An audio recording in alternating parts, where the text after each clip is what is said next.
नमस्कार, स्वागत है आप सभी का। मैं हूं आपके साथ भावना शर्मा और जैसे कि आप जानते हैं कि इस चैनल पर अलग अलग टॉपिक्स के ऊपर हम बात करते हैं। आज बात होगी सन ट्रांजिट के बारे में। सूर्य का राशि परिवर्तन खास क्यों है, इसके बारे में हम चर्चा करेंगे। तो अगर आप जानना चाहते हैं then stay tuned with the video. इसके अलावा कौन से प्लैनेटरी ट्रांजिट्स इस महीने में होने वाले हैं मेजर, उसकी एक आउटलाइन मैं आपको दूंगी। कौन सा ग्रह अस्त हो रहा है, कौन सा रेट्रोग्रेड हो रहा है, उसके बारे में भी हम चर्चा करेंगे। तो सबसे पहले शुरुआत करते हैं 4 फरवरी के साथ, क्योंकि 4 फरवरी को ऑलरेडी जा चुका है लेकिन मैं सिर्फ एक आउटलाइन आपको बता रही हूँ। 4 फरवरी को जो बुध थे यानी कि मर्करी जो थे वो रेट्रोग्रेड हो गए थे। उसके बाद इस महीने की शुरुआत में ही एक चतुर्ग्रही योग बना था सूर्य, बुध, शनि और चंद्रमा का, जिससे कि आप देखेंगे कि चंद्रमा 2 से ढाई दिन के लिए एक राशि में रहता है, उसके बाद निकल जाता है। तो चंद्रमा निकला। अब 13 फरवरी को जो सूर्यदेव हैं वो निकल जाएंगे। 13 फरवरी को सूर्य का ट्रांजिट होगा मकर राशि से कुंभ राशि में। उसके बाद 20 फरवरी को गुरु जो हैं वो अस्त हो जाएंगे कुंभ राशि में और अप्रैल में ट्रांजिट होगा मीन राशि में। देन 18 जनवरी को जो शनि थे वो अस्त हो गए थे मकर राशि में, जो कि फिर से उदय होंगे 22 फरवरी को शाम के समय। अब ये आप देखेंगे कि जब शनिदेव का उदय हो जाएगा यानी कि शनि उदय हो जाएंगे, तो ऐसी स्थिति के अंदर जो आपका कामकाज था, जो आपका वर्क सेक्टर था, वो फिर से स्टार्ट हो जाएगा। स्टार्ट इन द सेंस जो डिलेज आ रहे थे, काम रुक गया था, किसी कारणवश पूरे नहीं हो पा रहे थे चीजें, बीच में क्वारल्स आ रही थी, दिक्कतें आ रही थी, ये सब चीजें खत्म होकर के फिर से चीजें रीस्टार्ट एक मोड में आ जाएंगी, या एक फिर से वो पेस जो है आपको वो मिलेगा, वो तेजी जो है काम में वो दिखाई देगी। दूसरी चीज 26 फरवरी को मैं पंचग्रही योग की बात इस बार कर रही हूँ। पंचग्रही योग जो है फरवरी के महीने में बन रहा है। 5 ग्रह एक राशि में आ जाएंगे। आपको छोटी सी चीज बता देती हूँ, जब भी कई सारे ग्रह एक राशि में आते हैं तो या तो बहुत कुछ अच्छा हो जाता है या बहुत कुछ बुरा होता है। इसी समय पर इलेक्शंस भी हो रहे हैं। इलेक्शंस जो हैं 5 राज्यों में इलेक्शंस हैं। 10 मार्च को तकरीबन रिजल्ट आ जाएगा, डेट शायद अनाउंस हो चुकी हैं। और दूसरी बात यह है कि आपको अगर ध्यान होगा तो 2019 में जब 6 ग्रह धनु राशि में आए थे तब कोरोना वायरस की शुरुआत हुई थी। तो जब भी कोई बड़ा इवेंट या बड़ी कोई चीज होती है, बड़ी कोई घटना होती है, चाहे वो अच्छी हो चाहे वो बुरी हो, उसके पीछे कभी भी कोई एक ग्रह जिम्मेदार नहीं होता है। कई सारे ग्रह मिल करके उस घटना को बनाते हैं। तो इसीलिए बहुत सारे ग्रह जो है इसमें इंपॉर्टेंट है, इन्वॉल्वमेंट है। तो 26 फरवरी को जैसे मैंने कहा था, मंगल जो है वो मकर राशि में ट्रांजिट करेंगे और मंगल की उच्च की राशि है मकर राशि। उसके बाद शुक्र का ट्रांजिट होगा 27 फरवरी को मकर राशि में, धनु राशि को छोड़ करके मकर राशि में चले जाएंगे। और फिर उसके बाद चंद्रमा का ट्रांजिट होगा 28 फरवरी को। सो यहां पर आप देखेंगे शनि, बुध, मकर, शनि, बुध, मंगल, शुक्र और चंद्रमा, तो ये 5 ग्रह एक राशि में रहने वाले हैं। इससे होगा ये कि एक तो गर्मी का प्रभाव जो है वो बढ़ जाएगा। अचानक से आप देखेंगे फरवरी टू मार्च जैसे ही जंप करेगा तो ये गर्मी जो प्लेन एरियाज हैं वहां पर गर्मी बढ़ेगी। बर्फबारी ऑलरेडी इस टाइम पे बंद हो जाती है, लेकिन और जो है गर्मी जो है वो दिखाई देगी। इसके अलावा जितने भी सी से जुड़े हुए इलाके हैं, समुद्र से जुड़े हुए इलाके हैं, वहां पर गर्मी आपको ज्यादा देखने के लिए मिलेगी। इस अवधि में कोई बड़ी घटना जो है वो देखने के लिए मिल सकती है। कोई बड़ा फैसला जो है वो सरकार ले सकती है, जो ऑथराइज्ड लोग हैं या तो वो ले सकते हैं। तो इस तरह की चीजें जो है वो देखने के लिए मिलेंगी। दूसरी बात यह है कि हम बात करेंगे अलग अलग राशियों के बारे में। अलग अलग राशियों के अनुसार सूर्य का परिवर्तन कैसा रहेगा और ये पंचग्रही योग जो है या ये क्या कुछ लेकर के आएगा। तो जल्दी से शुरुआत करते हैं। पहली राशि मेष राशि वाले जो लोग हैं उनके लिए सूर्यदेव जो हैं वो 5th हाउस के लॉर्ड होकर के ट्रांजिट करेंगे एकादश भाव में। एकादश भाव जो है वो लाभ का स्थान माना जाता है, गेन्स का स्थान माना जाता है। अब यहाँ पर आपके लिए अपॉर्चुनिटीज बहुत सारी मिलेंगी। आपको अचानक से आपका काम जो है वो वर्क प्लेस जो है वो सपोर्टिव हो जाएगा। सीनियर्स आपको बहुत ज्यादा सपोर्ट करेंगे। नया कोई काम शुरू करने के बारे में सोच रहे हैं, this is the perfect time for you. नए वेंचर्स की शुरुआत होगी, पार्टनरशिप्स हो सकती हैं। दिस इज द टाइम जिसमें कि आपकी लीडरशिप बहुत अच्छी कमाल की दिखेगी। लोगों को पैसा अनएक्सपेक्टेड जगहों से भी पैसा आएगा। आपके वेल विशर्स बढ़ सकते हैं। दिस इज टाइम स्टूडेंट्स के लिए बहुत अच्छा समय रहेगा। आप बहुत फोकस्ड रहेंगे अपने एग्जाम्स को लेकर के। बहुत सही डिसीजन, सही मार्गदर्शन आपको मिलेगा। तो ये सब चीजें जो है वो दिखाई देती हैं। फाइनेंशियली बहुत अच्छा हो जाएगा मेष राशि वाले लोगों के लिए, क्योंकि फाइनेंशियली आपको कई सारी जगहों से गेन्स हो सकते हैं। दूसरी चीज, अगर कोर्ट कचहरी का कोई मामला अटका हुआ था वो चीजें गो थ्रू हो सकती हैं। इन्वेस्टमेंट्स के लिए बहुत अच्छा समय है। अगर प्रॉपर्टी में इन्वेस्टमेंट करना चाहते हैं, किसी शेयर मार्केट में इन्वेस्ट करना चाहते हैं, so this is the perfect time for you. इस अवधि में ट्रैवलिंग आपके लिए बढ़िया हो सकती है, और ट्रैवलिंग इनफैक्ट आप लोगों के लिए ट्रैवलिंग जो है किसी धार्मिक स्थल की यात्राएं आप बेहतर तौर से कर सकते हैं। इस अवधि में स्टूडेंट्स जो हैं वो भी, उनके लिए भी एक तरीके से गोल्डन टाइम रहेगा, बिकॉज दिस इज टाइम जब आप अपने बहुत अच्छे रिजल्ट्स जो हैं वो आप अचीव कर सकते हैं। सो क्योंकि एकादश भाव में सूर्य का आ जाना मेष राशि वाले लोगों के लिए एकेडमिक्स को लेकर के भी बहुत बढ़िया रहेगा, और कहीं ना कहीं पे अगर मैं 5th हाउस के एस्पेक्ट से देखूं तो उसके लिहाज से भी बहुत बढ़िया रहेगा। आप लोग जितनी मेहनत करेंगे उससे अनएक्सपेक्टेड रिजल्ट्स आपको मिल सकते हैं, तो अपनी तरफ से एफर्ट करने में कोई कमी नहीं छोड़िएगा।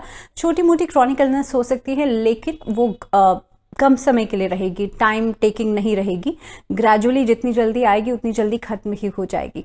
इस समय के अंदर आपको अपने फादर के साथ रिलेशंस बहुत अच्छे बनाने हैं। आपका सूर्य अच्छा होगा, फादर को सरप्राइज गिफ्ट्स दे सकते हैं, इस तरह की चीज़ें जो है दे सकते हैं। उनको, उनकी रिस्पेक्ट कीजिए, हो सके तो उनके आप पैर छू करके दिन की शुरुआत कीजिए। This is the very best option कि जिससे कि आप अपने सूर्य को और बलवान कर सकते हैं।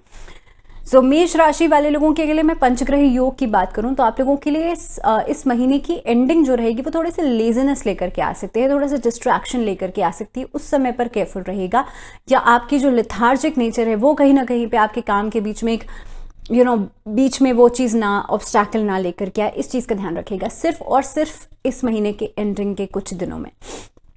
आगे बढ़ते हैं, बात करते हैं टॉरेंस की। वृषभ राशि वाले लोगों के लिए 4th हाउस के लॉर्ड होकर के सूर्यदेव ट्रांजिट करेंगे 10वें भाव में, जो कि माना जाता है आपके वर्क प्लेस का, कर्म भाव का, और साथ ही साथ में नेम फेम को भी दर्शाता है, आपके करियर को भी दर्शाता है। बहुत फेवरेबल समय रहेगा अपना करियर बनाने के लिए। अगर करियर में कोई डिसीजन लेना चाहते हैं, बहुत बढ़िया समय है। इसके अलावा अगर आप किसी अच्छी ऑर्गेनाइजेशन में काम कर रहे हैं, एक अच्छे प्रमोशन की उम्मीद कर रहे हैं, सो ये समय बहुत फेवरेबल रहेगा आपके लिए। गवर्नमेंट सेक्टर से, गवर्नमेंट जॉब्स में जो लोग हैं उनके लिए बहुत अच्छा प्रदर्शन वो लोग करेंगे, और सीनियर्स आपकी तारीफ ज़रूर करेंगे। फाइनेंशियली कुल मिलाकर के बहुत अच्छा समय रहेगा, और काफ़ी हद तक एक्सपेंसेस को आप कंट्रोल कर पाएंगे। हाउस होल्ड के जो एक्सपेंसेस हैं उसे आप बैलेंस कर पाएंगे। अगर माइनर कोई हेल्थ इशू आता है तो वो आफ्टर 25th रिजॉल्व हो जाएगा, तो बहुत घबराने की ज़रूरत नहीं है। आपको करना सिर्फ ये है कि रात के समय अपने पैर जो है वो धो करके सोइए। Remove all the dirt from your feet, जिससे कि जितनी भी नेगेटिविटी है वो आपके पैरों से वॉश आउट हो जाए। और कोशिश ये कीजिएगा कि इस अवधि के अंदर आप लोग महालक्ष्मी स्तोत्र का पाठ ज़रूर करें। बात करते हैं जेमिनाइज की। जेमिनाइज के लिए 3rd हाउस के लॉर्ड होकर के 9वें भाव में ट्रांजिट करेंगे, जो कि रिलीजन का, स्पिरिचुअलिटी का, भाग्य का भाव भी माना जाता है। तो इस अवधि में आप लोग देखेंगे आपके लिए एक बैलेंस जरूर बनेगा, अपॉर्चुनिटीज मिलेंगी वर्क सेक्टर से जुड़ी हुई। आपके खास तौर पे अगर करियर को लेकर मैं बात करूं तो बहुत फेयर चांसेस मिलेंगे आपको सक्सीड करने के लिए। तो अब आपके ऊपर है आप कितना उसको गेन कर पाते हैं, कितनी आप लोग डिसीजन सही लेते हैं। तो इस अवधि में डिसीजंस को बहुत ज़्यादा सोच समझ कर लेने की ज़रूरत है। प्रोजेक्ट्स नए मिल सकते हैं, नए वेंचर्स के साथ शुरुआत हो सकती है, नई डीलिंग्स, नई क्लाइंटेज मिल सकती है। अगर मैं लव लाइफ की बात करूं तो पुराने रिलेशनशिप्स जो है वो फिर से रिवाइव हो सकते हैं। मिथुन राशि वाले लोग इस अवधि में थोड़े से ज़्यादा रोमांटिसाइज करेंगे चीज़ों को। आपके लिए जो आपके फादर हैं उनके साथ आपका रिलेशनशिप बहुत अच्छा हो सकता है। जो भी डिफरेंसेस थे वो काफ़ी हद तक खत्म होंगे, लेकिन धीरे धीरे करके। अचानक से आप सोचेंगे अचानक से कुछ नहीं होगा। आपके जो गुरु हैं, आपके जो टीचर्स हैं, उनके लिए अचानक से रिस्पेक्ट बढ़ जाएगी। और साथ ही में अपने गोल्स को अचीव करना चाहते हैं तो आप कोशिश कीजिए आपके घर में या आपके आसपास जो भी आपके वेल विशर्स हैं और जो आपसे थोड़े से बड़े हैं, as a Guru, as a father figure, जो भी हैं, आप उनकी सलाह, उनकी जो एक एडवाइस है वो ज़रूर लीजिएगा और उसको इम्प्लीमेंट ज़रूर कीजिएगा। हेल्थ इश्यूज़ के साथ साथ, यानी कि फिजिकल हेल्थ के साथ साथ मेंटल हेल्थ पर भी ध्यान दीजिएगा। इस अवधि में आप लोग फिटनेस के ऊपर बहुत ज़्यादा ध्यान देंगे। उपाय आपके लिए रहेगा रुद्राभिषेक इस अवधि में ज़रूर कीजिएगा। बात करते हैं कैंसर, कर्क राशि वाले लोगों के लिए 2nd हाउस के लॉर्ड होकर के 8वां भाव, जो कि ऑकल्ट का, सडन लॉसेस एंड गेन्स का हाउस भी माना जाता है और इनहेरिटेंस का हाउस भी माना जाता है, 8वें भाव में गोचर करेंगे सूर्यदेव। बहुत ज़्यादा बेनिफिशियल तो नहीं, क्योंकि फाइनेंशियली अगर देखा जाए तो थोड़ा सा केयरफुल रहने की ज़रूरत है। एक्सपेंसेस अचानक से बढ़ सकते हैं। अगर किसी को पैसा दिया हुआ है तो वहाँ से वापस मिलने के चांसेस कम हैं। अगर आप जितना इनपुट डाल रहे हैं वहाँ से आउटपुट मिलने के चांसेस काफ़ी हद तक कम हो जाएंगे। ये समझ लीजिए अगर आप 100% उम्मीद कर रहे हैं तो वहाँ से आप 40% उसको कम कर लीजिए। तो इनिशियली इस तरह की दिक्कतें आएंगी, इनिशियली ऑब्स्टैकल्स बहुत सारे आ सकते हैं। थोड़े से आपका इंटरेस्ट इस अवधि में ऑकल्ट साइंसेस की तरफ बढ़ सकता है, या अगर आप इस क्षेत्र में ऑलरेडी हैं, स्पिरिचुअलिटी के क्षेत्र में हैं, आप मोटिवेशनल स्पीकर हैं, कहीं पे आप ऑकल्ट में दिलचस्पी रखते हैं, तो इस अवधि में आप अपनी पढ़ाई को आगे बढ़ा सकते हैं। लेकिन चैलेंजेस फेस करने पड़ सकते हैं। पर्सनल लेवल पर अपने पार्टनर के साथ बहुत ज़्यादा हीटेड आर्ग्यूमेंट्स करने से बचेगा, चीज़ों को बढ़ाने से बचेगा। इस अवधि में मेजर डिसीजंस अगर लेना चाहते हैं तो वो आफ्टर फेब्रवरी लीजिएगा, नहीं तो इस महीने के अंदर किसी भी आर्ग्यूमेंट के ऊपर बहुत बड़ा डिसीजन ले लेना वो एक बेवकूफ़ी होगी। हेल्थ को लेकर के देखा जाए तो इस अवधि में छोटी मोटी इंजरीज होने के चांसेस बढ़ सकते हैं। Avoid travelling if it is not important. कोशिश कीजिएगा सॉल्ट और राइस दोनों को आप लोग कम कर दें। अगर कम नहीं कर सकते तो आदित्य हृदय स्तोत्र का पाठ जरूर कीजिएगा डेली। तो आगे बढ़ते हैं, लियोस की बात कर लेते हैं। और सिंह राशि वाले जो लोग हैं उनके लिए असेंडेंट यानी कि लग्न के स्वामी होकर के, फर्स्ट हाउस के लॉर्ड होकर के आपके लिए 7th हाउस में ट्रांजिट करेंगे। Now 7th house is the house for partnerships and your marriage also. तो इस अवधि में आप लोग देखेंगे कि अनफेवरेबल रिजल्ट्स आपके कामकाज के सिलसिले में आपको इनिशियली बहुत ज़्यादा मिलेंगे, लेकिन धीरे धीरे करके चीज़ें ठीक होंगी। तो आपको नेगेटिव बिल्कुल नहीं होना है। बिजनेस पार्टनर्स के साथ, बिजनेस क्लाइंट्स के साथ जो भी आपकी बातचीत है उसे बिल्कुल क्लियर रखिएगा। किसी के ऊपर आंख मूंद करके भरोसा नहीं कीजिएगा। इनिशियली ऐसा हो सकता है आपके वर्क ऑर्डर्स कैंसिल हो जाएं या कामकाज में कुछ ना कुछ कॉम्प्लिकेशन ज़रूर आए, क्लाइंटेज जो है वो कम हो जाए। तो थोड़ा सा एक पेशेंस जो है वो ज़रूर रखनी है। जो भी आप लोग डीलिंग्स कर रहे हैं इनिशियली प्रॉफिटेबल ना हो, ये चीज़ हो सकती है। तो पहले से ही इस चीज़ को दिमाग में रख करके चलिएगा। एक्सपेंसेस उसके हिसाब से ही कम कीजिएगा, ऐसा नहीं हो आप अपनी जेब खाली कर दें। दूसरी बात यह है कि ग्रोथ जो है वो भी डिलेड दिखाई देती है। इन्वेस्टमेंट्स के ऊपर अगर आप ध्यान दे रहे हैं तो इन्वेस्टमेंट सोच समझ के कीजिएगा। सोशल प्रेस्टीज जो है वो कहीं ना कहीं पे स्पॉइल हो सकती है। तो अपनी मान सम्मान का बहुत ज़्यादा ध्यान रखना है इस अवधि में। हो सके तो गुड़ का दान जरूर करें, लाल कपड़े का दान जरूर करें, आदित्य हृदय स्तोत्र का पाठ जरूर करें, या सूर्य के बीज मंत्रों का जाप जरूर करें। तो बात करते हैं वर्गोस की। वर्गोस के लिए 12th हाउस के लॉर्ड होकर के ट्रांजिट करेंगे 6th हाउस में। 6th house is the house for diseases and enemies. आपके शत्रु जो हैं इस अवधि में कम हो जाएंगे या आपसे आपका सामना करने से डरेंगे। इस अवधि में जो आपके हेल्थ इश्यूज हैं वो खत्म हो सकते हैं। लीगल मैटर्स में आपकी विजय दिखाई देती है। वर्गोस के लिए काफी हद तक ये समय अच्छा रहेगा। गवर्नमेंट सेक्टर से जो लोग जुड़े हुए हैं, जो लोग गवर्नमेंट जॉब्स में, उनके लिए समय अच्छा है। आपको बेनिफिट्स हो सकते हैं। नेम फेम मिलेगा, रिकॉग्निशन मिलेगा आपके काम का। सीनियर्स आपसे बहुत खुश रहेंगे। एक बैलेंस दिखाई देता है आपके इनकम में और आपके एक्सपेंडिचर में, तो एक बैलेंस जरूर बन रहा है। अपने एक्सपेंसेस को कोशिश कीजिएगा आप लोग थोड़ा सा अपने बजट के अनुसार करें। आफ्टर 26 इस अवधि में अगर किसी यूनिवर्सिटी में कहीं पे एडमिशन लेना चाहते हैं तो वो काफ़ी हद तक आपके लिए बहुत गो थ्रू हो जाएगा, बहुत आसानी से हो जाएगा। बहुत ज़्यादा मेहनत मशक्क़त उसके लिए नहीं करनी पड़ेगी। पर्सनल लेवल पर आपकी फैमिली फ्रेंड्स आपको सपोर्ट ज़रूर करेंगे। हेल्थ वाइज अगर देखा जाए तो ये अवधि काफ़ी हद तक रिलीफ लेकर के आएगी पुरानी सिकनेस से। गायत्री मंत्र का जाप ज़रूर कीजिएगा। थोड़ा सा अपनी कॉन्फिडेंस लेवल पर ध्यान ज़रूर दीजिएगा और लीडरशिप को इन्हांस करने की कोशिश कीजिएगा, क्योंकि इस महीने में काफ़ी काम आ सकती है। जब पंचग्रही योग बनेगा उस अवधि में अपने पार्टनर्स के साथ रिश्ता बड़ा अच्छा रखेगा। स्टूडेंट्स के लिए हालांकि समय अच्छा है, लेकिन उस दौरान थोड़ी सी डिस्ट्रैक्शंस बढ़ सकती हैं। बात करते हैं लीब्रंस की। तुला राशि वाले जो लोग हैं 11वें भाव के स्वामी होकर के आपके लिए पंचम भाव में ट्रांजिट करेंगे। पंचम भाव जो है वो लव अफेयर्स का, चिल्ड्रंस का, एजुकेशन का भी होता है और स्पेक्यूलेशंस का भी होता है, चीज़ों की शुरुआत के लिए भी होता है।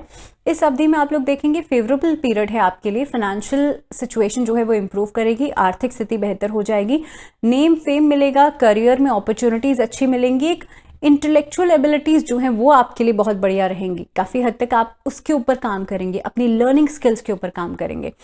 इस अवधि में सैलरी हाइक मिल सकता है, प्रमोशन दिखाई देता है। काफ़ी हद तक करियर के लिए या करियर के ऊपर आप लोग काफ़ी हद तक फोकस करेंगे। स्टूडेंट्स जो कि काफ़ी समय से मेहनत कर रहे थे, आपको रिजल्ट्स नहीं मिल पा रहे थे, दिस इज द टाइम जब आपको रिजल्ट्स बहुत बेहतर मिलेंगे, 100% मिलेंगे इनफैक्ट। आपके पार्टनर्स के साथ इनिशियली कॉन्फ्लिक्ट्स हो सकते हैं, लेकिन धीरे धीरे करके चीज़ें ठीक हो जाएंगी। हेल्थ इश्यूज जो हैं, अगर आप इस अवधि में ध्यान करें तो थोड़ा सा एक्स्ट्रा केयरफुल, एक्स्ट्रा प्रिकॉशंस लेकर के चलने की ज़रूरत है। अपने डाइट के ऊपर ध्यान रखिएगा। Diet in the sense dieting की बात नहीं कर रही हूँ मैं, खाने वाली डाइट के ऊपर ज़रूर ध्यान रखिएगा। हेल्दी खाना खाइएगा, प्रॉपर विटामिन और मिनरल्स के हिसाब से खाना खाइएगा। इस अवधि में सूर्य नमस्कार करना बहुत अच्छा रहेगा, सूर्य देव की आराधना करना बहुत अच्छा रहेगा, और हो सके तो प्राणायाम ज़रूर करें। यह आपके लिए हेल्थ बेनिफिट्स भी लेकर के आएगा और आपके सूर्य को भी मजबूत करेगा। आगे बढ़ते हैं, बात करते हैं स्कॉर्पियो की। तो वृश्चिक राशि वाले जो लोग हैं, आपके लिए दशम भाव के स्वामी होकर के ट्रांजिट करेंगे 4th हाउस में, और 4th हाउस जो है वो mother, family, business, comfort zone, इन सब चीज़ों के लिए माना जाता है। आपके लिए ट्रांजिट जो है वो काफ़ी हद तक फेवरेबल रहेगा। इस अवधि में छोटी मोटी डोमेस्टिक प्रॉब्लम्स की वजह से हो सकता है इनिशियली थोड़ा सा परेशान हो जाएं, लेकिन धीरे धीरे करके आपकी पर्सनल और प्रोफेशनल लाइफ में बैलेंस करना आप लोगों को आ जाएगा। तो वृश्चिक राशि वाले लोगों के लिए इनिशियली थोड़ी बहुत ऐसी चीज़ें हो सकती हैं जिसका आपको सामना करना पड़े, चैलेंजेस का सामना करना पड़ सकता है, लेकिन धीरे धीरे जैसे आप महीने में आगे बढ़ेंगे आपके लिए सारी चीज़ें रिजॉल्व आउट होती चली जाएंगी। स्कॉर्पियोज के लिए खास तौर पे इस अवधि में आप लोगों को ध्यान रखना है अपनी हेल्थ का, खास तौर पे अपनी नी से जुड़ी हुई प्रॉब्लम्स या फिर बोन से जुड़ी हुई प्रॉब्लम्स, इस चीज़ का आपको सबसे ज़्यादा ध्यान रखना है, या ब्लड रिलेटेड प्रॉब्लम्स का सबसे ज़्यादा ध्यान रखना है। इस अवधि में अपने स्पाउस के साथ अपने रिलेशनशिप को बैलेंस करके चलेगा। अपनी मदर की हेल्थ का ध्यान ज़रूर रखिएगा। हालांकि आपकी सेहत जो है वो कहीं ना कहीं पे उसमें भी थोड़ी बहुत अप्स एंड डाउन्स दिखेंगे आफ्टर 15th ऑफ February, लेकिन इसके साथ साथ आपकी मदर की हेल्थ का भी आपको लोगों को बहुत ज़्यादा ध्यान रखना है। स्कॉर्पियोज के लिए एक छोटा सा उपाय ये रहेगा कि आप लोग इस महीने में कोशिश ये करें अपने आसपास या किसी मंदिर में जाकर के किसी स्पिरिचुअल प्लेस पर लाल रंग के फूलों वाले पौधे लगा सकते हैं, और उसे डेली सींचे ज़रूर।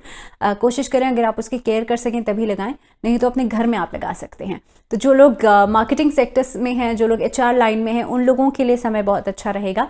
उनके लिए वर्क अपॉर्चुनिटीज़ आपको कई सारी मिल सकती हैं। In case you are planning to travel, इस अवधि में अब्रॉड जाने की सोच रहे हैं, आउट ऑफ दिस कंट्री जाने की सोच रहे हैं, उन लोगों के लिए ट्रैवलिंग प्लान्स बन सकते हैं रिगार्डिंग योर वर्क।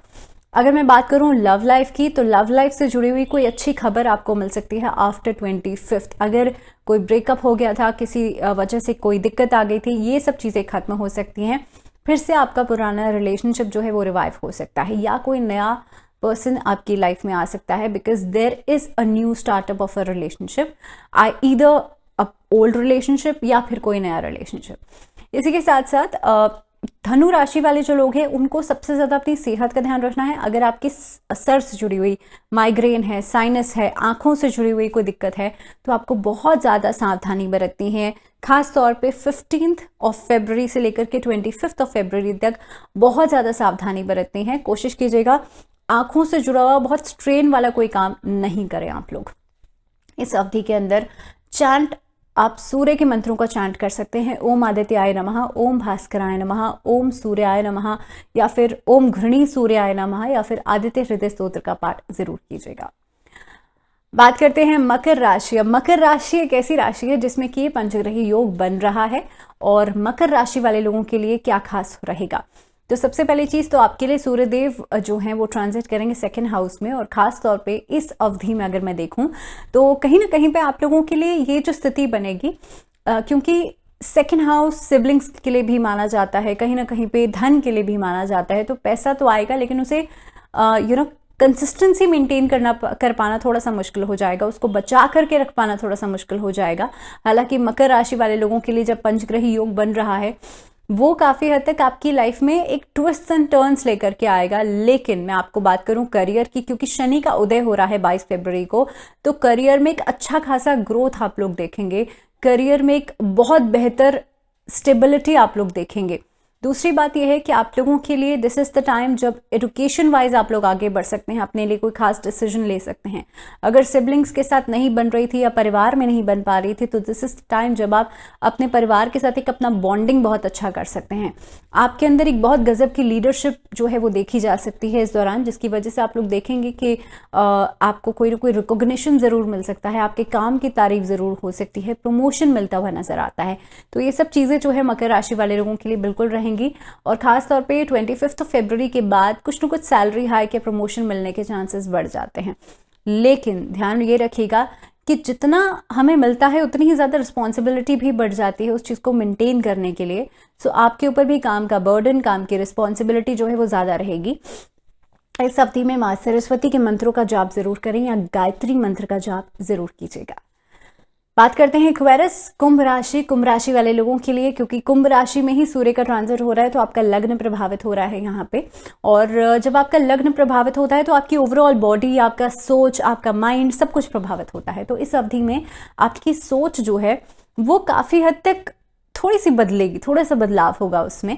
और सूर्यदेव जब लग्न में आ जाते हैं तो आपका कॉन्फिडेंस गजब का हो जाता है, थोड़ा सा ईगो आ जाता है लेकिन कॉन्फिडेंस बहुत अच्छा हो जाता है। दूसरी बात, लीडरशिप बहुत अच्छी हो जाएगी, फादर के साथ रिलेशनशिप्स बहुत अच्छे हो जाएंगे। And the second thing is, क्योंकि गुरु वहां पर अस्त हो जाएंगे 20 फरवरी को, तो ध्यान ये रखिएगा कि पैसे का जो इनफ्लो आ रहा है वो थोड़ा सा कम हो जाएगा। 20 फरवरी के बाद पैसे को आपको मेंटेन करना थोड़ा सा मुश्किल रहेगा। हो सकता है पैसा आए और खर्च बहुत जल्दी हो जाए। इस चीज का आपको बहुत ज्यादा ध्यान रखना है कि कोई भी काम करेंगे प्लानिंग के साथ करेंगे। रिलेशनशिप्स को लेकर के जो मिसअंडरस्टैंडिंग्स है उससे आप लोग दूर जरूर कीजिएगा, बातों को अधूरा नहीं छोड़िएगा। कोई भी काम अगर पार्टनरशिप में कर रहे हैं, try to resolve it out. जो भी अगर परेशानी है, कोई भी अगर दिक्कत है तो उसे रिजॉल्व करने की कोशिश कीजिए। ऐसा नहीं उसे आधा अधूरा ही छोड़ दें और वो चीजें फिर बहुत बड़ा बवंडर बन जाए। लीगल मैटर्स अगर हैं तो उसे अगर आपको ऑप्शन मिलता है कि आउट ऑफ द कोर्ट आप सेटलमेंट करें, देन डू इट, क्योंकि ये चीजें अगर लॉन्ग रन में बढ़ेंगी तो आपके लिए मुश्किल का कारण जरूर बनेंगी। आगे जो भी ट्रांजिट्स हो रहे हैं या जो मैं योग की बात कर रही हूँ, ये चीजें प्रॉब्लमेटिक हो सकती हैं। एक्वेरियंस के लिए सेहत को लेकर के थोड़ा सा ध्यान रखिएगा। इनफैक्ट आप लोगों के लिए कोई छोटी मोटी इंजरीज ना हो, इस चीज का ध्यान रखिएगा। तो ट्रैवलिंग करते वक्त, कहीं जाते वक्त थोड़ा सा सावधानी से गाड़ी चलाएगा, सावधानी से जाएगा। अगर पॉसिबल है तो डू नॉट ट्रैवल, बहुत लॉन्ग डिस्टेंस ट्रैवलिंग नहीं कीजिएगा। तो एक्वेरियंस के लिए इन सब चीज़ों का आप लोगों को ध्यान रखना है। स्टूडेंट्स के लिए भी बहुत बेहतर समय है। स्टूडेंट्स करियर से जुड़ा हुआ कोई मेजर डिसीजन लिया जा सकता है। आपके लिए काफ़ी हद तक अपने आगे फील्ड जो है वो आप चुन सकते हैं। और इस अवधि में आप देखेंगे डिसीजंस आपके बहुत बेहतर रहेंगे, लोग उसकी सराहना ज़रूर करेंगे। हो सके तो सूर्य के मंत्रों का जाप ज़रूर करें, तांबे का दान जरूर कर दीजिएगा। तो इस अवधि में आपको करना यह है कि तांबे के लोटे से सूर्य को अर्घ जरूर दें, सूर्य को जल जरूर दें, उसमें थोड़े सा कुमकुम और थोड़े से चावल अक्षत जरूर मिला लीजिएगा। आगे बढ़ते हैं, बात करते हैं मीन राशि वाले जो लोग हैं उनके लिए 12th हाउस इस अवधि में प्रभावित होगा, यानी कि एक्सपेंसेस का हाउस। और मीन राशि वाले जो लोग हैं, हालांकि आपके लिए समय ऑलरेडी बहुत अच्छा चल रहा है, लेकिन आपको बता दूं कि ये अवधि ऐसी हो सकती है कि आपका कॉन्फिडेंस जो है वो धीरे धीरे करके डाउन आ जाए, धीरे धीरे करके आपका करेज जो है वो डाउन आ जाए, आपको किसी भी चीज को करने का जो विलिंगनेस है वो कहीं ना कहीं पे कम हो जाए। तो इस चीज का ध्यान रखना है मीन राशि वाले लोगों को कि आपका किसी भी चीज में कॉन्फिडेंस बूस्ट करना है, आपको हर चीज में खुद को मोटिवेट करना है। दूसरी बात यह है कि इस दौरान आपके बच्चों के साथ कॉन्फ्लिक्ट्स नहीं हो या कम्युनिकेशन गैप नहीं हो, इस चीज का ध्यान रखिएगा। स्पाउस के साथ एक केयरिंग वाला जो बॉन्डिंग है वो आपको बनाना है। हर एक समय पर आपको हर एक चीज को इंपॉर्टेंस देनी है। ऐसा नहीं है काम को दे रहे हैं तो परिवार को नहीं दे पा रहे हैं। तो इस चीज को आपको बैलेंस करके चलना है कि कैसे आप अपनी पर्सनल और प्रोफेशनल लाइफ को बैलेंस रखते हैं। After 18th of February mean राशि वाले लोगों के लिए कोई सरप्राइज मिल सकता है, कहीं ना कहीं पे कोई गुड न्यूज सुनने को मिल सकती है आपके बच्चों की तरफ से। सो इन ऑल समय अच्छा है, थोड़ा सा और बेहतर अगर बनाना चाहते हैं इसको तो एक छोटा सा काम आप लोगों को करना है कि विष्णु सहस्त्र नाम का पाठ करना है और नारायण कवच का पाठ डेली आपको करना है। So this was all about sun transit. इस वीडियो में फिलहाल इतना ही, मुझे दीजिए इजाजत। So till the next video अपना ध्यान रखिए एंड स्टे ट्यून्ड। नमस्कार।